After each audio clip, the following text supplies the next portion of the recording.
Assalamualaikum warahmatullahi wabarakatuh. Perkenalkan, nama saya Nana Varianti dari Program Studi Sistem dan Teknologi Informasi dengan NPM 2459201037. Pada kesempatan kali ini, saya akan mempresentasikan hasil analisis simulasi insiden keamanan informasi dengan judul Kebocoran Data KEC pada PT Dana Cerdas Digital. Melalui presentasi ini, saya akan menjelaskan gambaran insiden, dampak terhadap bisnis, analisis resiko, kelemahan pengelola keamanan, serta rekomendasi strategis yang dapat diterapkan oleh perusahaan. Sebelum memasuki pembahasan utama, saya akan menjelaskan terlebih dahulu profil singkat perusahaan. PT Dana Cerdas Digital merupakan perusahaan yang bergerak di sektor finansial teknologi atau fintech. Perusahaan ini menyediakan layanan pinjaman online, pembayaran digital, dompet elektronik, serta cicilan online yang seluruh prosesnya itu dilakukan secara digital melalui aplikasi. Perkembangan industri fintech saat ini sangat pesat karena masyarakat membutuhkan layanan keuangan yang cepat, mudah, dan praktis. Namun, di balik kemudahan tersebut, perusahaan juga memiliki tanggung jawab besar dalam menjaga keamanan sistem dan data pelanggan. Aset penting perusahaan meliputi data pelanggan, data KEC, database transaksi, sistem aplikasi, server cloud, serta reputasi perusahaan. Apabila salah satu aset tersebut terganggu, maka operasional dan kepercayaan pelanggan juga akan ikut terganggu. Selanjutnya, saya akan menjelaskan insiden yang terjadi. PT Dana Cerdas Digital mengalami kebocoran data pelanggan pada sistem Know Your Customer atau KYC. KYC sendiri merupakan proses verifikasi identitas dengan pelanggan sebelum menggunakan layanan perusahaan. Biasanya, data yang dikumpulkan berupa KTP, foto selfie, nomor telepon, email, alamat, dan informasi rekening bank.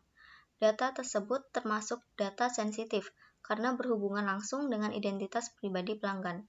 Nah, insiden ini mulai diketahui ketika beberapa pelanggan menerima telepon dan pesan penipuan dari pihak yang mengetahui data pribadi mereka. Kondisi tersebut menimbulkan dugaan bahwa telah terjadi kebocoran data internal perusahaan. Setelah dilakukan investigasi awal, ditemukan indikasi adanya akses ilegal ke database KYC. Jenis insiden ini termasuk kategori data breach, yaitu kebocoran data yang diakses oleh pihak tidak berwenang. Kemudian di sini ada kronologi kejadian. Nah, pada tanggal 2 Maret 2026, perusahaan mulai menerima keluhan dari pelanggan terkait panggilan dan pesan mencurigakan. Kemudian di tanggal 23/2026, Customer Service mencatat peningkatan laporan serupa. Kemudian di tanggal 4 Maret 2026, tim IT melakukan pemeriksaan awal terhadap sistem dan aktivitas login. Kemudian di tanggal 5 Maret 2026, dilakukan audit log akses dan akses database. Kemudian di tanggal 6 Maret, ditemukan indikasi adanya akses ilegal ke sistem KYC. Kemudian di tanggal 7 Maret 2026, perusahaan membatasi akses sistem sementara untuk mencegah dampak yang lebih luas.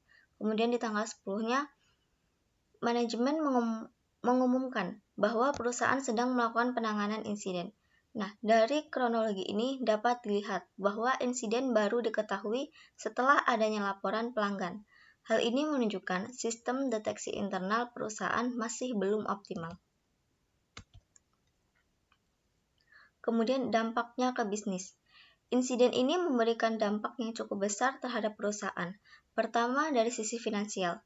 Perusahaan yang harus mengeluarkan biaya tambahan untuk investigasi digital forensik, pemulihan sistem audit keamanan, konsultasi hukum, dan kemungkinan kompensasi kepada pelanggan.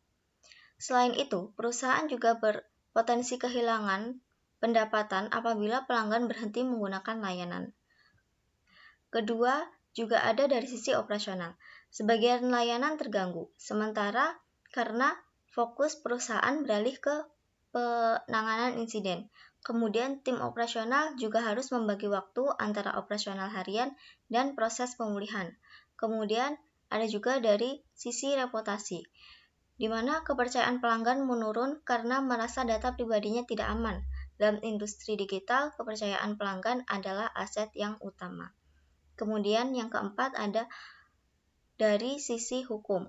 Perusahaan berpotensi mendapatkan sanksi apabila terbukti lalai menjaga data pribadi pelanggan. Jadi dapat disimpulkan bahwa dampak insiden ini bukan hanya teknis, tetapi langsung mempengaruhi bisnis perusahaan. Kemudian ada analisis resiko. Nah, jika dilihat dari analisis resiko, kasus ini berada pada tingkat high risk atau resiko tinggi. Mengapa dikategorikan tinggi? Karena kemungkinan kejadian seperti ini cukup besar terjadi pada perusahaan digital yang menyimpan banyak data pelanggan. Selain itu, dampaknya juga sangat besar terhadap keuangan, reputasi, dan keberlangsungan bisnis. Nah, risiko utama yang muncul antara lain kebocoran data pelanggan lanjutan, penyalahgunaan identitas nasabah, kehilangan kepercayaan pelanggan, kerugian finansial, gangguan operasional, dan risiko hukum dan transaksi regulator. Nah, bila tidak segera ditangani, risiko tersebut dapat berkembang menjadi krisis perusahaan.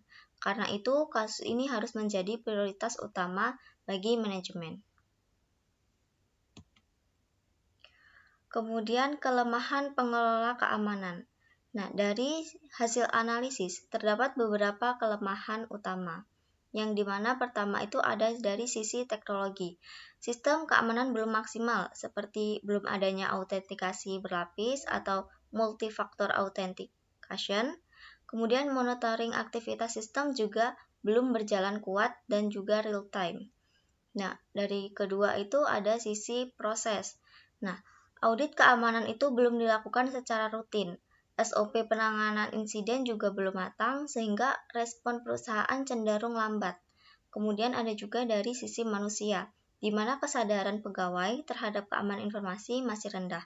Pelatihan keamanan belum dilakukan secara berkala. Nah, dengan demikian, insiden ini bukan hanya disebabkan oleh faktor, tetapi gabungan antara teknologi, proses, dan juga manusia. Kemudian ada tata kelola. Selain itu, dari sisi tata kelola juga masih terdapat kelemahan, di mana perusahaan memang memiliki tim IT tetapi belum memiliki tim keamanan informasi khusus. Nah, akibatnya tidak ada pihak yang fokus memantau resiko keamanan secara berkala. Nah, kebijakan keamanan yang ada juga masih umum dan belum diterapkan secara maksimal. Belum terdapat audit internal berkala maupun evaluasi kepatuhan yang konsisten.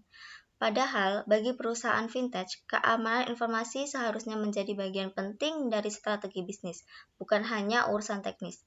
Manajemen perlu melihat keamanan sebagai investasi jangka panjang. Kemudian ada rekomendasi strategis. Nah, untuk jangka pendek, yaitu ada mengganti password seluruh akun penting, membatasi akses ke data sensitif, memberikan pemberitahuan kepada pelanggan terdampak, dan melakukan pemeriksaan sistem secara menyeluruh. Kemudian, untuk di jangka menengahnya, yaitu membentuk tim keamanan informasi khusus, menyusun SOP penanganan insiden, melakukan pelatihan pegawai secara rutin, dan menjalankan audit internal berkala. Kemudian, untuk jangka panjangnya, ada audit keamanan berkala, penilaian risiko tahunan, implementasi standar keamanan seperti ISO 2701, dan menyediakan anggaran khusus keamanan informasi. Dengan langkah tersebut, risiko serupa dapat ditekan dan kepercayaan pelanggan dapat dipulihkan. Nah, kemudian di sini juga ada pesan untuk manajemen. Hal penting yang dapat dipelajari dari kasus ini adalah keamanan informasi bukan hanya tanggung jawab tim IT. Keamanan informasi adalah tanggung jawab seluruh organisasi, mulai dari manajemen hingga seluruh pegawai.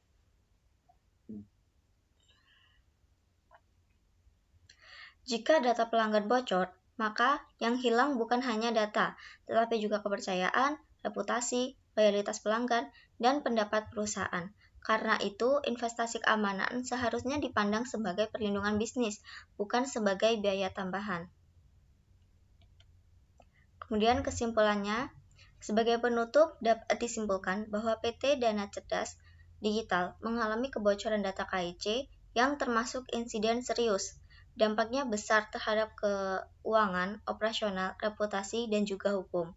Resiko yang berada pada tingkat tinggi sehingga membutuhkan perhatian manajemen.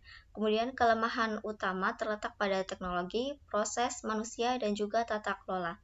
Oleh karena itu, perusahaan perlu melakukan perbaikan secara menyeluruh dan berkelanjutan agar kejadian serupa itu tidak terulang kembali. Demikian presentasi dari saya. Mohon maaf apabila terdapat kekurangan. Saya akhiri. Wassalamualaikum warahmatullahi wabarakatuh.